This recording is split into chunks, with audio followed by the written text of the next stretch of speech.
पूज्य नारायण स्वामी बड़े सिद्ध महापुरुष हुए। वो कह रहे हैं कि नाम कैसे आपका निरंतर चलेगा, इसके लिए जिस वाणी से नाम जप कर रहे हो यदि झूठ बोलोगे, अरे आश्चर्य होता है, झूठ बोल करके तुम सोच रहे हो हम संभाल लेंगे। नहीं नहीं, झूठ तुम्हारा नाश कर रहा है, तुम्हें पता नहीं। जिस जिह्वा से नाम जप कर रहे हो, अगर नाम का विशेष फल प्राप्त करना है, जल्दी फल प्राप्त करना है, आपको दुखों से बचना है, पाप भस्म करना है, तो झूठ बोलना बंद कर दीजिए। क्या बिगड़ जाएगा आपका? सच्ची बोलने में क्या बिगड़ जाएगा? सच्ची बोलना शुरू करोगे, हिम्मत नहीं रह जाएगी पाप करने की। ये जो पाप करने की तुम्हारी हिम्मत पड़ रही, झूठ बोलने के कारण पड़ रही। नहीं, असत्य संपातक पुंजा, सबसे बड़ा पाप झूठ बोलना। उससे क्या होता है? हर चीज हम छुपाना चाहते, किससे? उस सर्वज्ञ परमात्मा से, गुरुदेव से। नहीं, झूठ नहीं। नाम इसीलिए नहीं चल पा रहा, थोड़ी दिन नाम चलाएंगे छूट जाएगा, क्योंकि आप झूठ बोलते हैं, पापाचरण करते हैं। अगर नाम को चलाना है तो नारायण स्वामी जी कह रहे हैं, पहली बात मौन का आश्रय लीजिए, कम बोलिए, अधिकतर चुप रहना सीखिए, तभी नाम चला पाएंगे। जो कार्य कर रहे हैं आप उस पर ध्यान दें, उस कार्य को एकाग्रता पूर्वक करें, वाणी को मौन रखें, उस वाणी से धीरे धीरे नाम उच्चारण करें। कम से कम 24 घंटे में 4 घंटे मौन का तो सबको अभ्यास कर लेना चाहिए। 24 घंटे में 4 घंटे मौन का। तो ऐसे ऐसे बुद्धिमान हो कहेंगे हम 6 घंटे मौन रहते हैं। कब? बोले जब सोते हैं तब। आप 4 घंटे कह रहे हम 6 घंटे मौन रहते हैं। 24 घंटे में हम 6 घंटे मौन रहते हैं, बहुत बुद्धिमान है। बोले आप 4 घंटे कहते हो, हम 6 घंटे मौन रहते हैं। तो कब आप मौन रहते हैं? बोले जब सोते हैं तो 6 घंटे सोते हैं, मौन ही रहते हैं उस समय।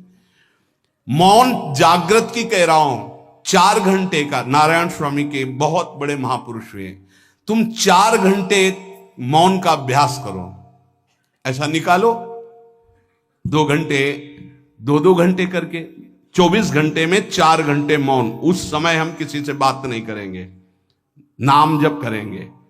कार्य करो, कार्य करने के लिए मना नहीं कर रहे हैं। कम बोलो। आजकल लोग अपनी जीवनी शक्ति को बोलने के द्वारा बहुत नष्ट कर रहे हैं, व्यर्थ की बातें करते रहते हैं। 4 आदमी चल रहे हो, आप पीछे चलिएगा, सुनते, बेमतलब की बातें। नाम जप नहीं होगा, वो डिलीट नहीं होंगी, वैसे ही बनी रहेंगी, अगले जन्म के लिए तैयार हो रहा है। इसलिए नाम यदि सिद्ध करना है, नाम का फल लेना है, नाम का आनंद लेना है, तो वृथा भाषण बंद करो, बेकार की बात बंद करो। जितना कम बोलने से काम चल जाए उतना। सामने वाले को बोलने दीजिए, आप बीच में नाम चल रहा है जी, नाम चल रहा है। जब कोई आवश्यक बात हुई, पवित्र शब्द बोल दिया, नहीं चुपचाप सुनो। उसको लग रहा है कि आप संभाषण करो, मान लो रिश्तेदार है, नातेदार है, मित्र, अब आप व्यवहार में हैं, आप सीधे ये तो नहीं कह सकते हमसे बात मत करो, नहीं, हाँ बात कीजिए, लेकिन आप कम बोलिए, उसको बोलने दीजिए, आप नाम जप कीजिए, जरूरत भर बात कीजिए। बात में भगवान की चर्चा हो तो कोई बात नहीं, अगर प्रपंच की चर्चा है तो बचने की कोशिश कीजिए। अपने संबंधियों, अपने दोस्तों, अपने व्यवहारियों से व्यवहार, दोस्ती, संबंध शिथिल कीजिए, तभी नाम में प्रीति होगी। अगर ये अब हमारे दोस्त आ गए हैं तो फिर वो दोस्त छूट जाएगा नाम, अब बातें शुरू हो गई प्रपंच की। धन्य है ऐसी बुद्धि जो प्रियजनों से भी संभाषण केवल भगवत वाक्यों का, अन्यथा नहीं। इसीलिए इस मार्ग को वर्ण करना बहुत कठिन है। एक ऐसा तुम्हारा निवास स्थान होना चाहिए अलग, जिसमें अपने रिश्तेदार, नातेदार, व्यवहारियों का प्रवेश ना हो। आपकी शैया अलग होनी चाहिए। अगर नाम जापक नाम सिद्ध करना चाहता है, नाम का फल लेना चाहता है, नाम निरंतर चलाना चाहता है, तो जिस आसन पर आप बैठते हैं उसी में प्रपंची, विषयी, संसारिक वृत्ति वाले बैठेंगे तो भजन की वृत्ति नहीं बन पाएगी। एक ऐसा, वैसे होते हैं घरों में बैठने वालों का अलग, लेकिन साधन कक्ष अलग होना चाहिए अपना। किसी का यदि प्रवेश ना हो तो आप देखेंगे कि आपके साधन के परमाणु आपको वहां बैठते ही तत्काल विक्षेप रहित करके भजन में लगा देंगे। अगर घर में ऐसा कुछ ना हो तो एक आसन अपना अकेला रखिए, जिस पर आप शयन करें वो आसन केवल आपका ही होना चाहिए। अगर वो सार्वजनिक बैठने के लिए ही है, ऐसी व्यवस्था नहीं, तो आसन समेट कर अपना अलग रख दीजिए और दूसरे आसनों पर बैठा लिए, फिर वो आसन हटाकर जब आप शयन करें तो आपका आसन होना चाहिए। इसका बहुत बड़ा प्रभाव पड़ेगा। कोई भी ऐसा दृश्य या पुस्तक ना पढ़ें जो वासनात्मक हो और प्रभु के नाम से आपको विमुख कर दे। अखबार आदि, समाचार आदि, ये हमारे चिंतन को नष्ट करते हैं। अगर नाम जप करना है, निरंतर नाम स्मृति बैठालनी है, एक घटना कई मिनट तक विक्षेप देती है। ऐसा हुआ, कैसे लोग हैं, और उसमें तो समाचार ही हो रहे हैं, सैकड़ों बातें हो रही, पेपर है तो सैकड़ों बातें लिखी हैं, क्या क्या, अब वो सब दिमाग में भर गई।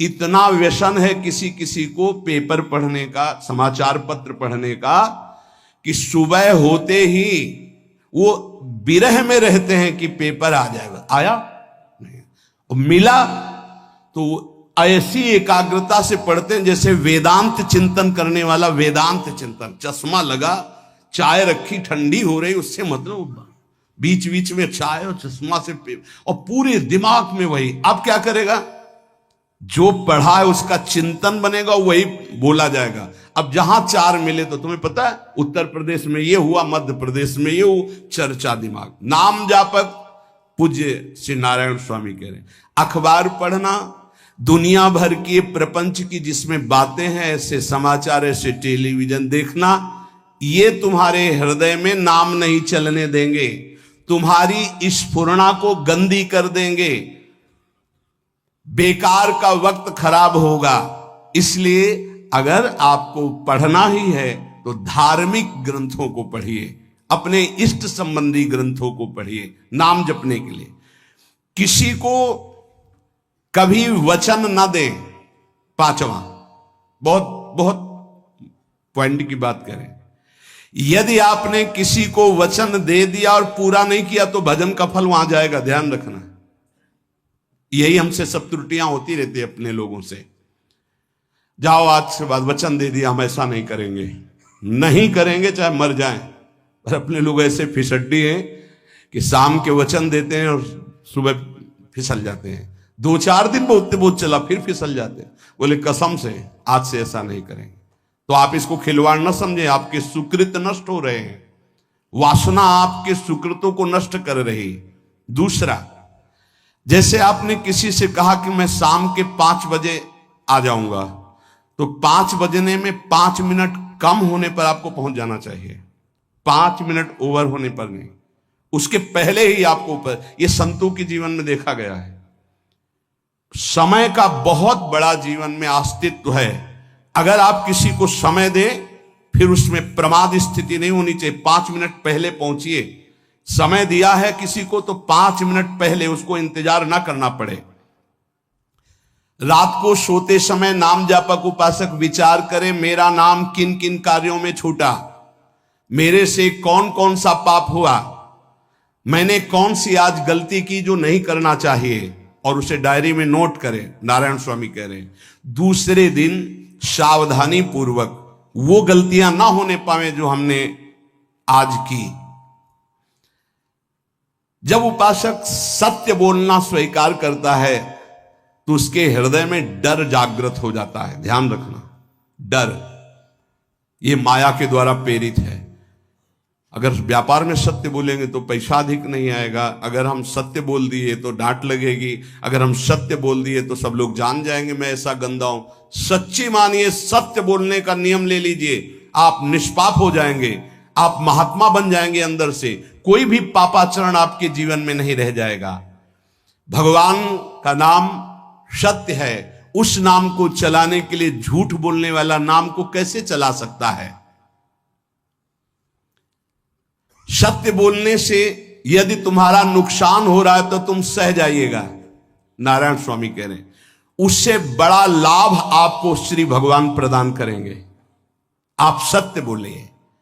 आजकल भगवान पर विश्वास नहीं, इसलिए झूठ पर विश्वास है। कलयुग की ऐसी प्रेरणा है कि सब झूठ बोलने लगे हैं। कोई डरता ही नहीं झूठ बोलने में, पूरा का पूरा। जैसे नहीं कहते कुछ तो सत्य होगा, ऐसे ऐसे महानुभाव हैं कि 100% झूठ बोल जाते हैं, 100%। धन्य है मोबाइल जो झूठ बुलाने में बहुत प्रवीण है, बहुत प्रवीण है। अरे भाई हम नहीं मिल सकते, आज हमारा मन नहीं है, खत्म खेल हो गया, सत्य बात है, नहीं मिल सकते आपसे, मत उठाओ फोन। अगर तुम्हें झूठे ही बोलना है तो फोन क्यों उठाओ? नहीं बोलेंगे, नहीं उठाएंगे तो समझ जाएगा कि उनकी रुचि नहीं। ये झूठ क्यों बोलना, सत्य बोलो। झूठ से यदि आप बच गए तो आपके जिह्वा पे नाम निरंतर चलने लगेगा। ये झूठ ही नाम नहीं चलने दे रहा। असत्य आचरण, छुपाने की वृत्ति, असत्य भाषण, ये नाम में प्रीति नहीं। किसी को भी फुसलाने के लिए झूठ मत बोलिए। सत्य बोलने का अभ्यास कर लिए तो पापी जीव भी महात्मा बन जाए। सत्य आवश्यक है। एक बड़े कागज पर ऐसी जगह लिख के रख लो जहां तुम उठते बैठते देखते हो कि मुझे सत्य बोलने का नियम लेना है, झूठ नहीं बोलना है। सत्य साधन कर लो, फिर देखो नाम कैसे चलता है। तपस्या, बड़े बड़े पुण्य, बड़े बड़े तीर्थ स्नान उतना पवित्र नहीं करेंगे जितना सत्य बोलने से होगा। पर बहुत कठिन है इस समय सत्य बोलना।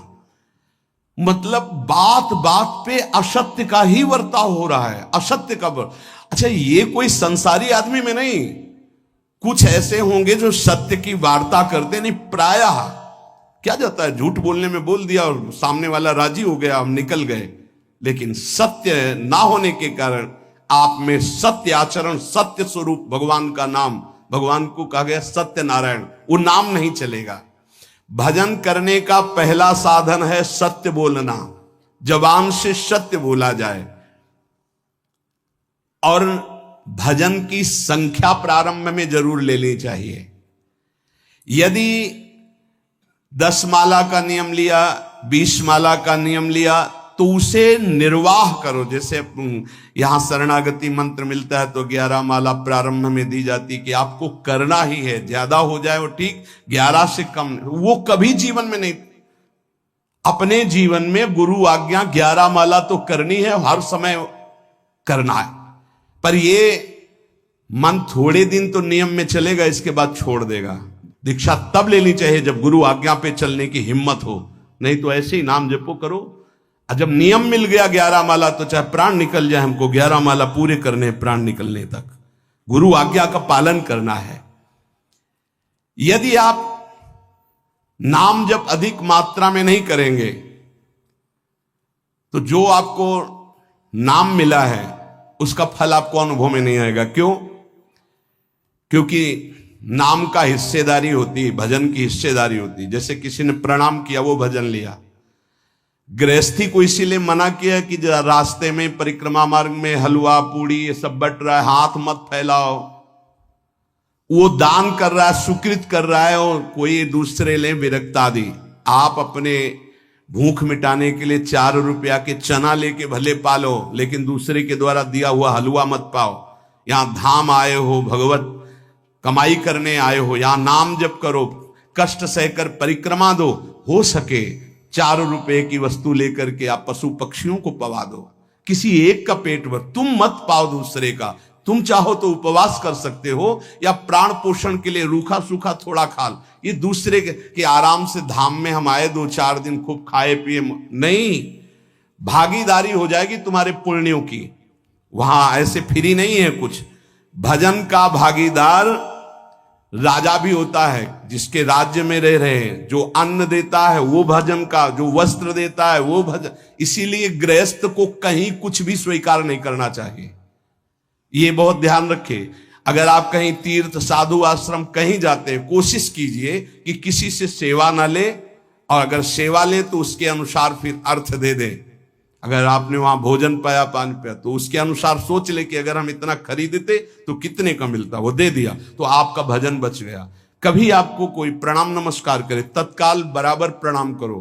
किसी को अपना भजन का हिस्सेदारी नहीं, सबका मंगल हो। ये भजन जितना बढ़ेगा तो आपको भगवदाकार कर देगा।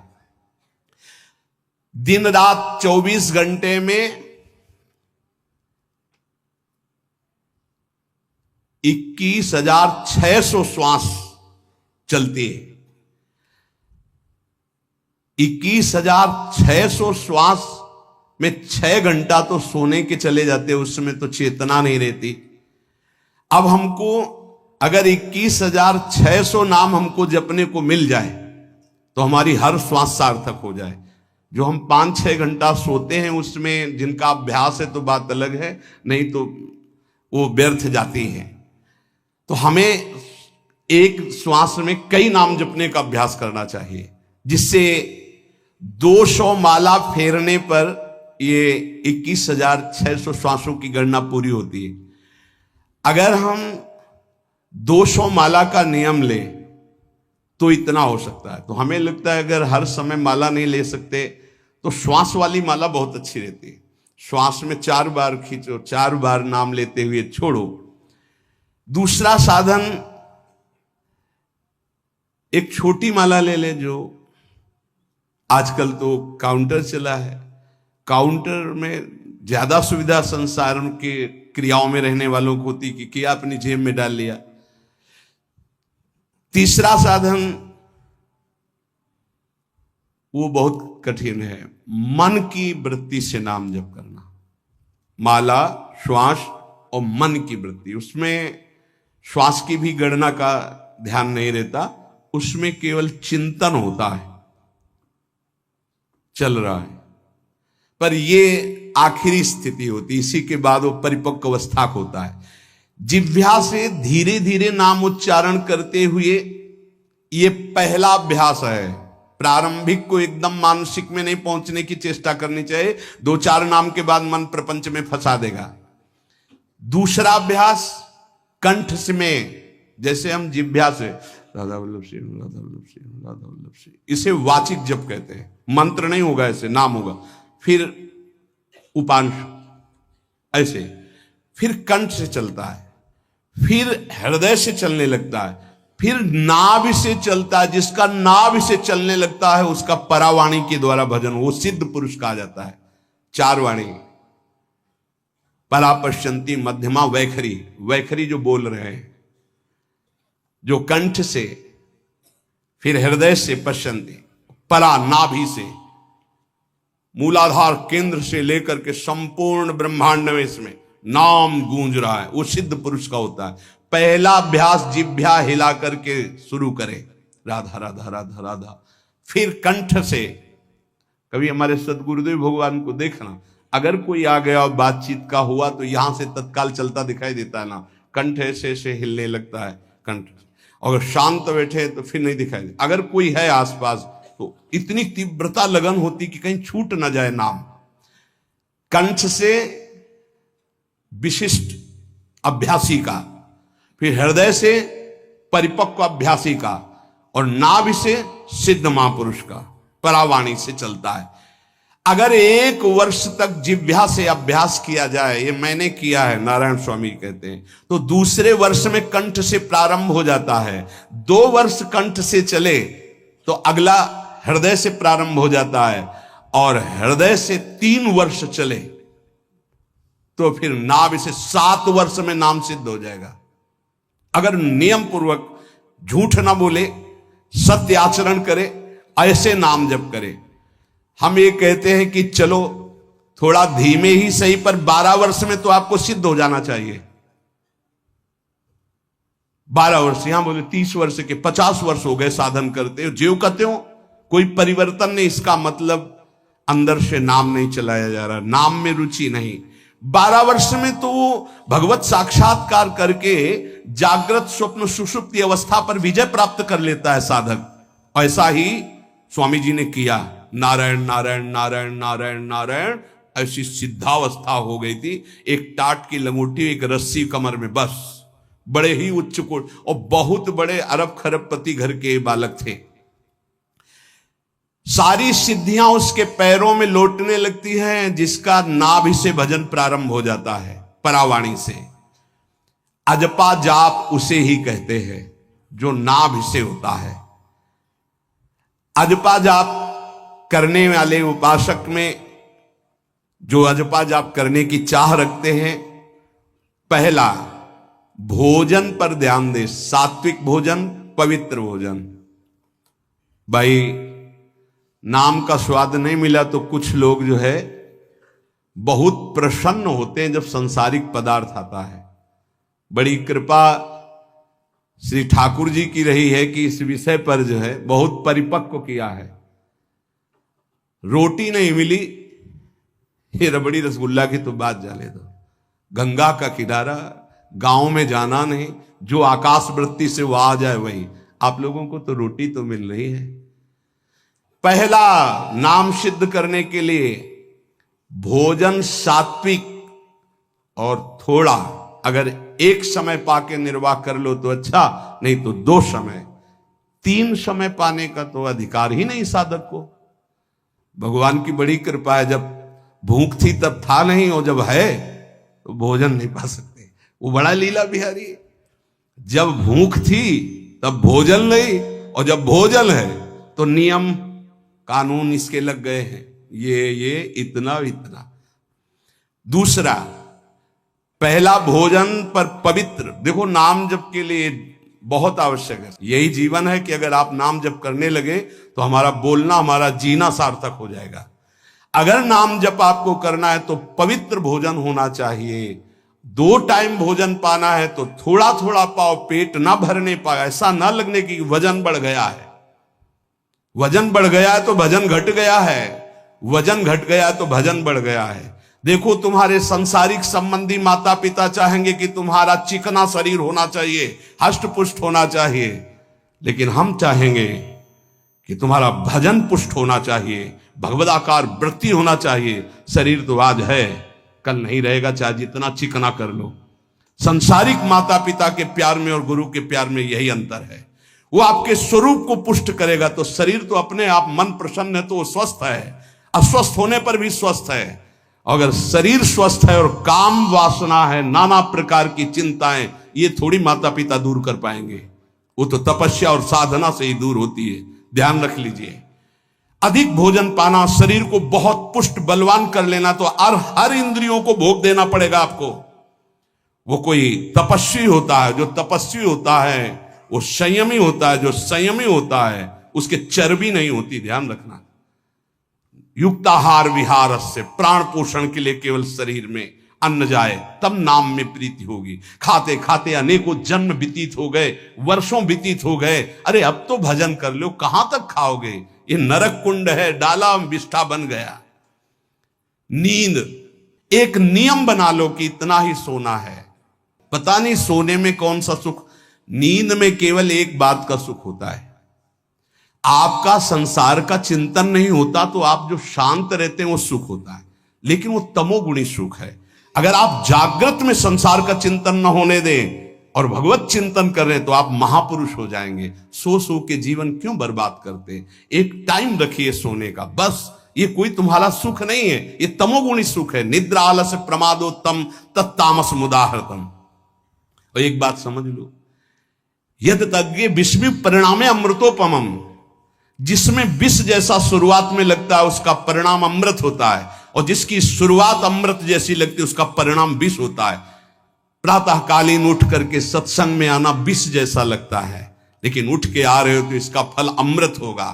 ब्रह्म मुहूर्त में सो रहे हैं, जीवन बर्बाद कर रहे हैं, अरे ब्रह्म मुहूर्त में उठिए, स्नान कीजिए और सच्चिदानंद भगवान में चित्त को जोड़िए। ये विष जैसा लगता है, परिणाम अमृत जैसा होता है। तीसरा, 24 घंटे में 1 घंटे का तो एकांतवास करना सीख ही लो, चाहे गृहस्थ हो चाहे कोई भी हो। 1 घंटे हमसे कोई बात नहीं करेगा, अपने दरवाजा बंद, थोड़ा 1 घंटे कोई ऐसा समय निकालो जिसमें चित्त को केवल श्री कृष्ण से जोड़ो, प्रियाजू से जोड़ सको। चौथा, विरक्त साधक, तकिया गद्दा, ये सब चीजें अगर लगा के सोओगे तो नाम जप नहीं होगा। देखो हितधाम में कुशासन और एक ईंट कुशासन के नीचे, सर्दी में ओढ़ने के जो हमारे कंबल थे वो आटे का बोरा बलराम जी ला के दिए थे। जीवन को यदि आप कसौटी पे नहीं कसेंगे तो भजन नहीं होने वाला। अब तो शरीर रोग से ग्रसित है, आप चाहे जहां रखो चाहे जैसे रखो, प्रिया जो जाने। जब तक हमें भगवदाकार वृत्ति ना हो जाए तब तक विषयों को स्वीकार नहीं। ऐसे हैं साधक, बड़ा सुख मिलता है। एक ऐसे पड़ा हुआ है आसन, उनके कमरे में जाके देखिए, केवल आसन ही है। कितने ऐसे साधक राधा के कुंज में रहते हैं जिनकी चटाई केवल है, न तकिया है, न गद्दा है, न कोई। उसी चटाई को ऐसे खड़ा कर दिया, बिछा लिया, बस उसी में पड़े, भोजन मिला पा लिया, ऐसे रह रहे हैं। कमरे में देखो जाके तो ऐसा लगेगा कि इसमें कोई रहता ही नहीं, कुछ है ही नहीं, केवल चटाई है। तकिया गद्दा विशेष विलासिता की वस्तुएं तो नाम जप नहीं होने वाला, ध्यान रखना। जहां पड़े आराम से नींद आ जाएगी, सो जाएंगे, और जब तो नींद उतनी आएगी जितनी आवश्यकता है। भजन का खजाना तिजोरी में रखें, कभी किसी से बताएं नहीं कि आपका भजन कितने माला कितना होता है। पूज्य नारायण स्वामी जी कह रहे हैं, भजन को खजाने में रखने का मतलब है लूटने वाले डाकू माया भेजती है, काम क्रोध लोभ मोह मद मत्सर आदि, और प्रिय गृहस्थ भगत आदि। कैसे प्रिय गृहस्थ? स्वामी जी अब ये सब आप ही कहा है, बहुत बीमार है, आप देखना। ठीक है, दूसरे की दुख निवृत्ति करना संत का स्वभाव होता है, पर हम जिस मार्ग के पथिक हैं, हमारा कर्तव्य है। हमारे पास हमारे प्रभु के सिवा कोई नहीं, हमारा जो कुछ है वो प्रभु हैं। ए भैया, जैसा श्री जी चाहेंगे वही सब मंगल करेंगे, ये शब्द होना चाहिए। उससे उसका भी मंगल होगा, आपकी भक्ति पुष्ट होगी। कभी भी जो गृहस्थ में भजन करता है, किसी भी तरह का किसी से भी कोई प्रतिग्रह ना ले।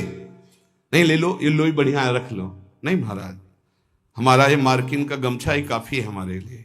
नहीं नहीं नहीं, ये प्रसाद पाल, हाँ इतना किनका दे दीजिए, भगवत प्रसाद है, ये हमारे लिए पर्याप्त। गृहस्थी में अगर आप भजन करते हैं तो अपने भजन को बचाने के लिए किसी से भी दान पुण्य, किसी का भी बट रहा है वो स्वीकार न करें। किसी से प्रणाम नमस्कार, किसी से अपनी सुविधा सेवा स्वीकार न करें। और जो विरक्त है उसको ध्यान रखना चाहिए कि हमारा जीवन केवल जगत मंगल के लिए विश्वेश्वर भगवान को समर्पित जीवन है। ना हम किसी को शाप दे सकते हैं, ना किसी को वरदान दे सकते हैं। सेवक स्वामी की इच्छा को देखता है, ऐसा ऐसा, हाँ प्रियाजू की जैसी इच्छा होगी वैसा। नहीं, आप ऐसा नहीं, प्रियाजू का बस जबान से कभी ना किसी के प्रति शाप का, और ना हरिराम व्यास जी ने कहा है कि शाप और वरदान हमारे स्वामी की, तो हमें हर बार में यही बोलना है, जैसी प्रियाजू की इच्छा, जैसी श्यामाजू की इच्छा। नहीं, आप कुछ कह दीजिए तो राधा राधा राधा, नहीं कैसे मंगल होगा, आशीर्वाद दीजिए राधा राधा राधा, बहुत संभाल के। महात्माओं को इस बात में सावधान रखना चाहिए कि ये माया ममता का रूप धारण करके तुम्हारी तिजोरी को खाली कर देगी। खजाना लूटने के लिए माया बहुत अनुभवी महापुरुष है, सेवक के रूप में आती है, खास सेवक बनकर। आज तक जहां दगा हुआ है तो खास से हुआ है। जब वृक्ष कटने लगे तो आपस में बात की, भाई ऐसा कौन आ गया जो हमें काट सकता है? बोले हमारा कोई मिल गया। तो कुल्हाड़ में जो बेट है ना, बोले मिल गया कोई हमारा। खास बन करके आती है माया, सेवक सेविका रूप लेके। बहुत अनुभव की बात महापुरुषों की, मान लीजिए विरक्त जनों के लिए खास बात है। सेवक सेविका रूप रख करके माया आएगी। इसके बाद अगर आपने स्वीकार किया, फिर तुम सेवक होगे, वो स्वामी होगी। समझ रहे हो?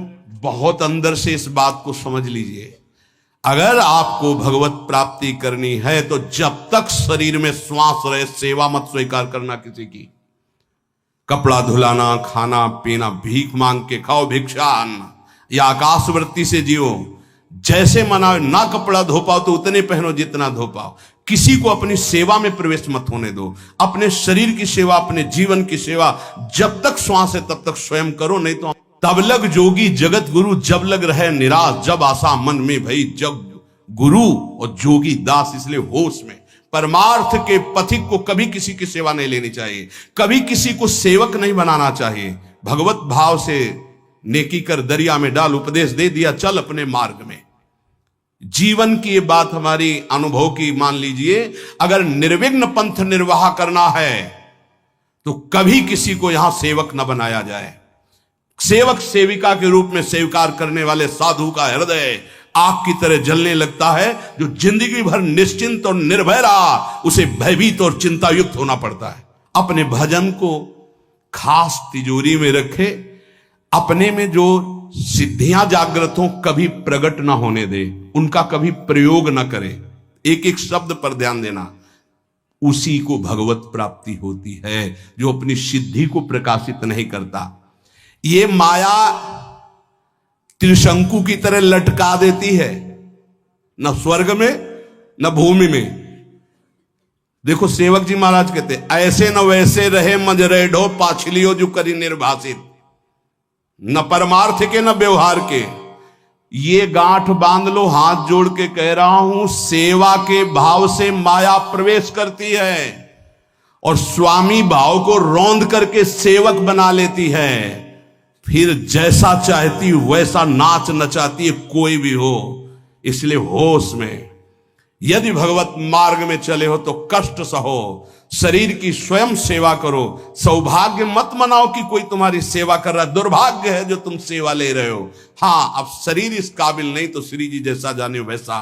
जब तक पानी उठा के पीने लायक हो तो किसी से पानी मत मांगना, किसी को अपना मत बना लेना। जब तक भगवत साक्षात्कार ना हो किसी को शिष्यत्व में मत स्वीकार कर लेना, नहीं तो बात समझ लेना, आगे खुद आपको समझ में आ जाएगा। किसी भी तरह से अपनी तिजोरी को ना खुलने देना तो भगवत साक्षात्कार हो जाएगा।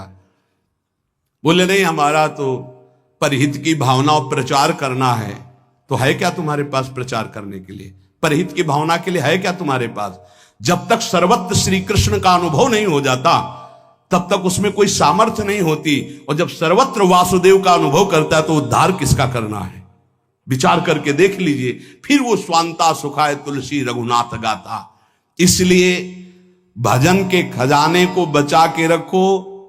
रूखा सूखा टुकड़ा खा करके गंगा जल यमुना जल का आचमन करके जीना सीखो। अच्छे अच्छे पदार्थ सामने होने पर वही पदार्थ स्वीकार करो जिससे तुम्हारी जिह्वा रुचि ना कर पावे।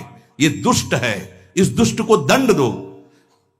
नारायण स्वामी जी ने कहा है, आगे हमने कल चिंतन में पढ़ा था, कह रहे हैं कि हमने इसको कैसे वश में किया। जहां गरम जलेबी बनती थी वहां खड़े हो जाते थे, कहते देखो कितनी बड़ी हाल है, नहीं मिलेगी तुझे, चलो। पूरी बाजार में घुमाते थे और कहीं भी इसको नहीं। और अगर संयोग वश साथ मिल जाती थी तो गंगा जल में फेंक देते थे। हरिद्वार में नारायण स्वामी जी गंगा जल में फेंक देते। हाँ बहुत बढ़िया बीठी, ये ले। अपने हृदय को पावन रखने के लिए इसी जन्म में भगवत प्राप्ति के लिए आहार को सुधारा जाए और निरंतर नाम जपने का अभ्यास किया जाए। ये देह पिंड चाहे पुरुष शरीर हो चाहे स्त्री शरीर हो, कोई खास बात नहीं इसमें। इसमें खास बात है भगवान की प्राप्ति कर लेना। खास बात है तुम्हारा चिंतन दिव्य हो जाना। खास बात है इस शरीर से सबकी सेवा बन जाए। माता पिता भाई बंधु परिवार समाज राष्ट्र धर्म भगवान सबकी सेवा बन जाए तो ये शरीर सार्थक हुआ। नहीं क्या मांस का पिंड है, रक्त संचरित नसनाड़ियां हड्डी त्वचा और इसमें जो डालो मलमूत्र बन गया। जितने द्वार हैं उनका सबको परिचय है ही है। कौन से सुख के लिए परस्पर शरीर में आकर्षण होता है? सच्चिदानंद सुख की लालसा वाला शारीरिक सुख के भोग में यदि अनेक जीवन व्यतीत करने के बाद ये भी जीवन व्यतीत कर दिया तो हाथ क्या लगेगा? इतना जीवन व्यतीत कर दिया, क्या हाथ लगा? बहुत विवेक विचार की जरूरत है। धर्मयुक्त काम भगवान ने अपना स्वरूप बताया है सृष्टि संचालन के लिए। यदि विवाह पाणिग्रहण संस्कार करके संतानोत्पत्ति के लिए विधान किया गया है तो वो धर्मयुक्त काम है, व्यभिचार वहां भी नहीं, धर्मयुक्त काम। अन्यथा धर्म विरुद्ध यदि काम का सेवन किया जाए तो घोर पापाचरण बनने लगता है और मलिनता पे मलिनता होती चली जाती है। स्त्री रूपा मेध्य पिंडे मुंह रमृत धिया, हमारी बुद्धि इतनी मलिन हो गई है कि मलमूत्र के द्वार को अमृत पान का स्वरूप समझते हैं। कितनी निकृष्ट बुद्धि है। इन शरीरों पे है क्या? ऊपर के द्वार देखो, आंख से कीचड़ निकले, नाक से कितनी खखार के थूको, वमन करके देखो। नीचे के द्वार तो दुर्गंध युक्त मलमूत्र के ही है। किन भोगों में तुम अमृत पान करना चाहते हो? स्त्री रूपा मेध्य पिंडे मुहु रमृत धिया नित्य लोलुभ्यमानम, नित्य तुम लुभायमान हो रहे हो कि अगर ये शरीर भोगने को मिल जाए, ये शरीर मिल जाए तो हमारा जीवन धन्य हो जाए। नित्य लोलुभ्यमानम है क्या? थोड़ा विवेक से विचार करके देखो। धर्मयुक्त संतानोत्पत्ति के लिए भगवान ने आदेश किया है। मनमुखी चाल चल करके मनोरंजन करने के लिए ये नहीं बना हुआ है।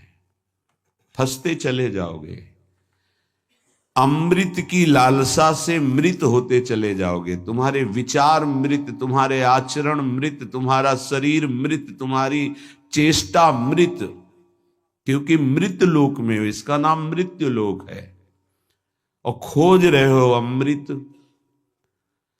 चक्षुर्न क्षुद्र जीवैरपि विहितो, ये नेत्र मिथ्या रूप में लुभायमान हो रहे हैं। चमड़ी ऊपर से गोरी पीली जैसी भी, उसी में हम आसक्त हो रहे हैं।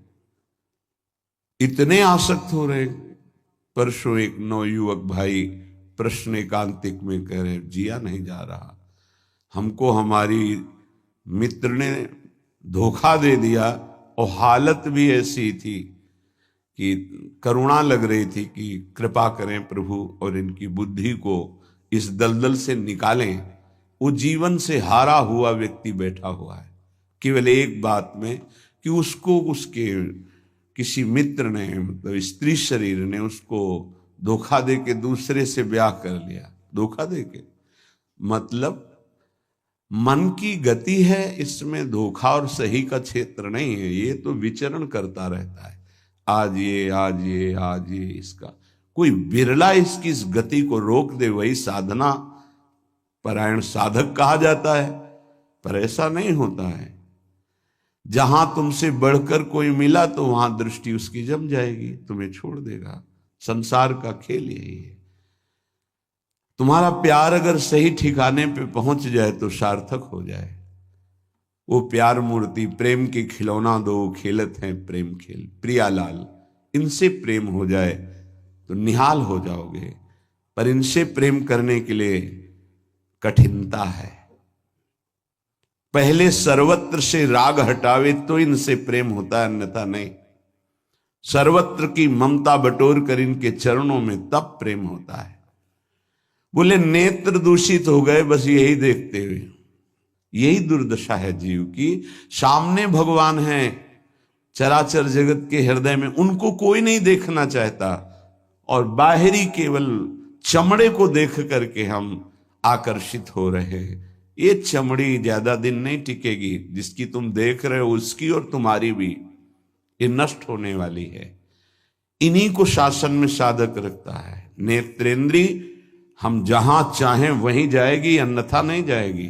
अभ्यास कीजिए नाम जप के द्वारा। ऐसे थोड़ी कि बात कर रहे हो किसी संत से भगवत चर्चा और तुम्हारी दृष्टि जा रही बार बार, और इतनी हिम्मत तुम्हारी कि भगवत भाव के वातावरण में तुम्हारी अशुद्ध वृत्ति उधर देखने की कोशिश कर रही। क्या देख रहे हो? चुप हो, एकदम शांत। चक्षुर्न क्षुद्र जीवैरपि विहित मृषा मानना अत्यंत मग्नाहा। ये क्षुद्र जीव समझ नहीं पा रहे कि नेत्र किसके लिए मिले। ये नेत्र मिले भगवत साक्षात्कार के लिए। ये विचार करो 5 मिनट आंख बंद करके, अगर ऐसे ही तुम्हारी आंखें छीन ली जाएं तो सोचो कैसा तुम्हारा जीवन होगा। जिन आंखों से तुम गंदी बातें कर रहे हो, गंदी बातें देख रहे हो, यही आंखें भगवान छीन लेते तुम्हारी, तो क्या तुम्हारा जीवन होता। आज तुम्हें भगवान ने आंख दी है, तुम इससे धर्म का दर्शन करो, सब में भगवत दर्शन करो, श्री विग्रह के दर्शन करो, संत दर्शन करो, नेत्र पावन करो। नेत्रों को दूषित कर लिया और मिथ्या देह सम्मान को तुमने सुख मान लिया। 4 लोग नमस्कार किए तो तुम अपने को श्रेष्ठ समझ लिए। किंचन मात्र भी कोई श्रेष्ठ नहीं है। ये पंचभूत शरीर सबके उसी सामग्री से बने हुए हैं। अंदर जो जीव अंश है भगवान का बिल्कुल बराबर है। अब जो सम्मान और अपमान होता है गुण और अवगुण का होता है, और गुण और अवगुण दोनों मायाकृत है। सुनो तात मायाकृत गुण और दोष अनेक, ये दोनों मायाकृत है। तो तुम किसका सम्मान? माया का। किसका अपमान? माया का। तुम तो मान और अपमान दोनों से परे हो। अगर कोई तुम्हें प्रणाम कर रहा है तो तुमको उसकी श्रद्धा को प्रणाम करना है। तुम खास थोड़ी हो गए कि वो तुम्हें साष्टांग प्रणाम कर रहा है तो तुम महान हो गए। महान वो है जो साष्टांग प्रणाम कर रहा है, उसकी श्रद्धा प्रबल है। नहीं क्यों, कोई अंतर नहीं। जो इस देह में पंचभूत वही उस देह में पंचभूत, जो इसमें परमात्मा का अंश वो उसमें परमात्मा का अंश, उसकी श्रद्धा बड़ी है, इसलिए वो आपकी तरफ प्रणाम कर रहा है। बोले बहुत बुरा हो गया। मिथ्या मृषा मानना अत्यंत मग्नाः। मैं झूठ मूठ अपने को बड़ा मानकर सम्मान प्राप्त करने की लालसा, सम्मान स्वीकार कर लिया तो हृदय अपवित्र हो गया। बड़ा मन है, फंसाता रहता है, वो मकड़ी की जाल की तरह।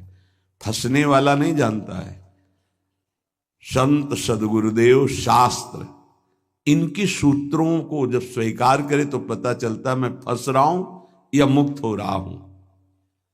श्रीपाद कह रहे हैं कि देखो, जनेन्द्री ने फंसा दिया काम भोग में, नेत्रेंद्री ने फंसा दिया रूप में।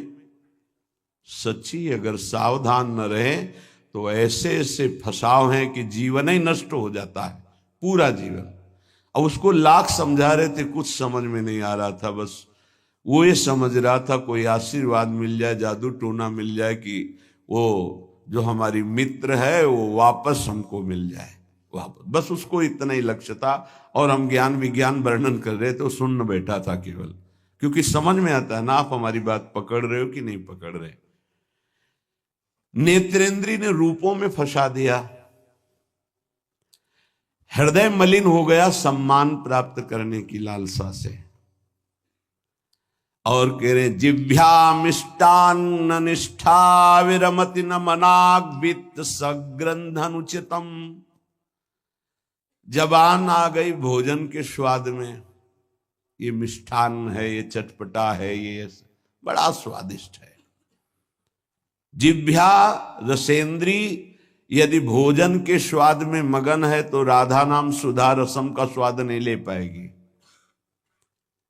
उचित आहार जो भगवत प्रसाद रूप है उसको डाल लेते हैं, उसके प्रति हम आसक्त नहीं होते, स्वाद दृष्टि नहीं रखते। पूर्व के संत भगवान के दर्शन होते थे, खप्पर रखते थे नारियल का, नारायण नारायण, दाल खीर रोटी जो भी मिला खप्पर में डाला, मिलाया, स्वाद से मतलब नहीं, प्राण पोषण से मतलब है। और यहाँ धनिया की चटनी अलग, टमाटर की चटनी अलग, भरौआ मिर्च अलग, ये अलग ये अलग, तो फिर राधा नाम सुधा रसम भूल जाओ। ये 2 अंगुल की जबान है, बस इतने में सारा खेल है। यहां से नीचे उतरने पर कोई स्वाद नहीं है, भाई इतने में घुमाने का स्वाद है, और अच्छे अच्छे इसी में फंस जाते हैं। जिसकी रसेंद्री विजयी नहीं हुआ रसेंद्री से, वो हर इंद्री का विजयी होने पर भी विजयी नहीं माना जाता। रसेंद्री विजयी जनेन्द्री विजयी जरूर होगा, और रसेंद्री जनेन्द्री विजयी संपूर्ण इंद्रियों का विजेता माना जाता है। धैर्यवान उसे ही कहते हैं जो 2 इंद्रियों को काबू में कर ले, रसेंद्री और जनेन्द्री। रसेंद्री मिष्टान्न आदि भोग पकवान पाने के लिए लोलुप जीवन हो गया, पेट बढ़ करके छाती से 1 बीता ऊंचा हो गया है। उठने बैठने में दिक्कत होती है, पर पाने के समय और कितना अधिक पाया जा सके, ये स्वाद वो स्वाद वो स्वाद कितना पाओगे, मर जाओगे पाते पाते, फिर भी तृप्ति नहीं होगी। बहुत विचित्र वासना है, बहुत विचित्र वासना है। चित्त वित्त सग्रंथ अनुचितम, ये विचार ही छोड़ दिया कि उचित क्या है अनुचित क्या है, बस धन मिलना चाहिए, जैसे धन मिले। सच्ची बात, आज चरित्र भगवत धर्म मर्यादा, इसका महत्व धीरे धीरे समाज से हटता जा रहा है, धन का महत्व होता जा रहा है।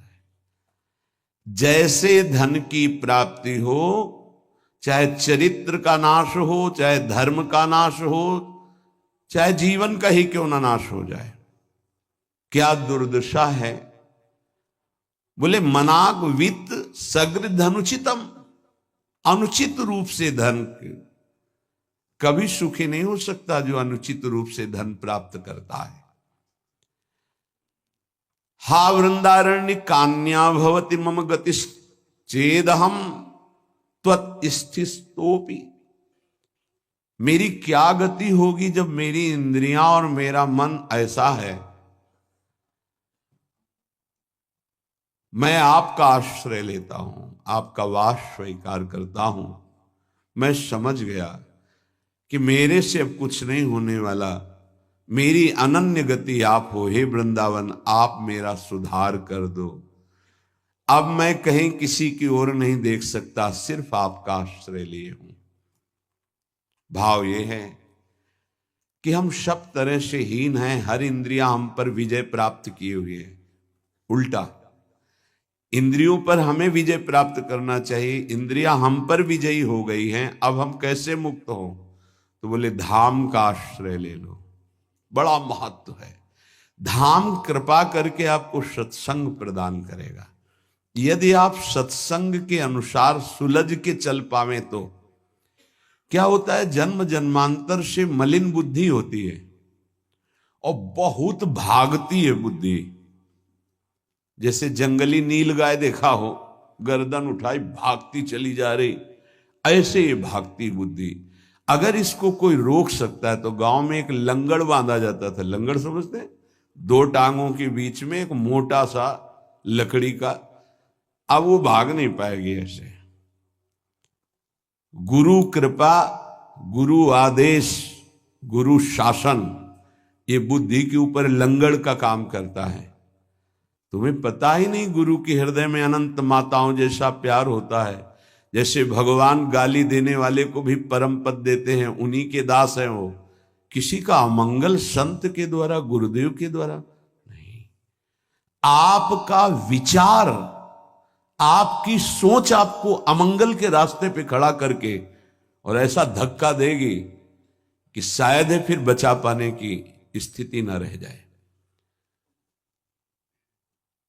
सगर के जो पुत्र 60,000 थे, भगवान कपिल देव जी का अपराध कर दिया, आश्रम को विध्वंस करने लगे।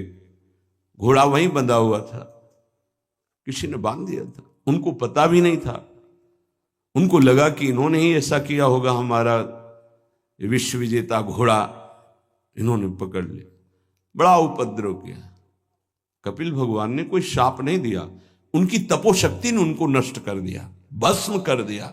जिनके उद्धार के लिए उन्हीं के वंशजों में क्रमशः आराधनाएं हुई, फिर पर सिद्ध कर पाए भगीरथ जी और भगवती गंगा को लाए और अपने पुरखों का उद्धार किया।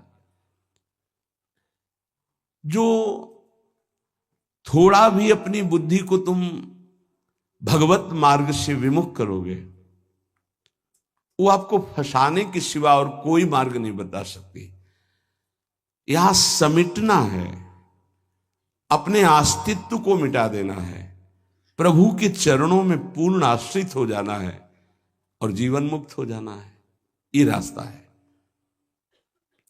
यदि हम भगवत मार्ग के पथिक हो करके थोड़ा भी अपने मन के अनुसार चलेंगे तो मार्ग बदल जाएगा। गुरु आज्ञा तज करें जे बान, यह अधर्म यह सब हानि, कान न रसिकन में रहे। पर जैसे जंगली नील गाय होती है ना, उसको ऊपर कोई शासन बर्दाश्त नहीं, वो जब दलदल में फंसती है तब उसकी चाल रुकती है, अन्यथा नहीं। तो माया प्रपंच का दलदल जब ऐसी बुद्धि वालों को रोकता है तब उनको याद आता है कि क्या मैं कहीं गलत मार्ग पर चल पड़ा क्या। पर जब तक फंसता नहीं तब तक उसे पता नहीं चल। माया ऐसी बचाव पक्ष से उसको ले जाती कि इतनी दूर पहले ले जाऊं कि ये लौट ही न सके, तब बात बनेगी। श्रीपाद कह रहे हैं कि सब इंद्रियों ने, मन ने हमको अपने अधीन कर लिया। अब तो हे वृंदावन आपका सहारा है, बनाया हुआ सिद्धांत है। रही मन देखी बड़न को, लघु न दीजिए डारी, जहां काम आवे सुई, कहा करे तरवारी। और सिद्धांत उन्हीं का बनाया हुआ है। अगर गुरु चरणों में लघुता आ गई तो विश्व ब्रह्मांड में महत्ता स्पर्श ही नहीं कर सकती तुम्हारा। ये हमारी बुद्धि, ये हमारा मन ऐसा सोचता है कि शॉर्टकट से चले धनी बन जाए, शॉर्टकट से चले परम पद मिल जाए, शॉर्टकट से चले बहुत उत्तम सम्माननीय बन जाए। है बहुत शॉर्टकट है। सर्वस्व त्याग और एकमात्र प्रभु का आश्रय। अभी जो चाहो बन जाओगे, पर सर्वस्व त्याग। आज तक जितने भी महापुरुष हुए हैं सर्वस्व त्याग से। सर्वस्व त्याग का स्वरूप किसी के नामे कर देना सब प्रॉपर्टी नहीं, अपना अस्तित्व मिटा देना। अम्बरीश जी चक्रवर्ती सम्राट हैं पर अपना अस्तित्व नहीं है, तो क्या हुआ? सुदर्शन चक्र उनकी रक्षा में है और भगवान दुर्वासा जी को द्विज कहते हैं और अम्बरीश जी को भक्त कहते हैं। अहम भक्त पराधीनो अस्वतंत्र इव द्विज। तो मैंने वृंदावन का आश्रय लिया, अब वृंदावन संभालेगा। तो वृंदावन किस रूप में संभालता है? संत रसिक सदगुरुदेव के रूप में संभालता है। यदि हम ना उनकी आज्ञा का पालन करें, अवहेलना करें, तो बड़े कृपालु हृदय के होते हैं जो संत हैं। संत सरल चित जगत हित, जानि स्वभाव स्नेह। तुम क्या जान पाओगे कि हृदय में तुम्हारे ही प्रति कितना दुलार है। सांप को चाहे जितनी प्रार्थना करो, आरती उतारो, दंडवत प्रणाम कर लो, कह दो सीधे चलो, तो कभी नहीं चलेगा वो। उसकी चाल ही टेढ़ी होती सांप की तरह। ऐसे जो कुटिल बुद्धि के होते हैं, हाथ जोड़ो, पैर छुओ, दुलार करो, गले लगाओ, जीवन दे दो, लेकिन वो सांप की तरह ही कुटिल बुद्धि से चलेंगे। उनका जो विषैला स्वभाव है वो उनकी आध्यात्मिक शक्ति का नाश करता है। उनको लगता है मैं बहुत बड़ा अध्यात्म कर रहा हूं। अध्यात्म कहां से होता है? गुरु आज्ञा से होता है। अध्यात्म कहां से होता है? गुरु मंत्र के निरंतर सुमिरन से होता है। अध्यात्म जिसके अंदर है तो त्रिभुवन का संपूर्ण वैभव उसको मृत तुल्य लगता है, मृत तुल्य, न पारमेष्ठ्यम न महेंद्र दिष्ण्यम। आपको लगेगा भरण पोषण कैसे होगा, तो भगवान, उनके वचन यही भक्त का आश्रय होते हैं। भगवान ने कहा अनन्यस चिंतयन्तो माम, तुम्हारी एक ही जिम्मेवारी है, तुम केवल मेरा अनन्य चिंतन करो। और जो अनन्य चिंतन करता है, ये जना परिपासते, जो ऐसी उपासना करता है अनन्य चिंतन से, तो योगक्षेमम वहाम्यहम, मैं उसके योगक्षेम का वहन करता हूं। अप्राप्ति की प्राप्ति और प्राप्ति की रक्षा ये मैं करता हूं। शुद्ध परमार्थ को जान लो, जीवन मुक्त हो जाओ, फंसने में देर नहीं लगती। ये मन कभी भी कहीं भी कैसे भी आचरणों में फंसा सकता है,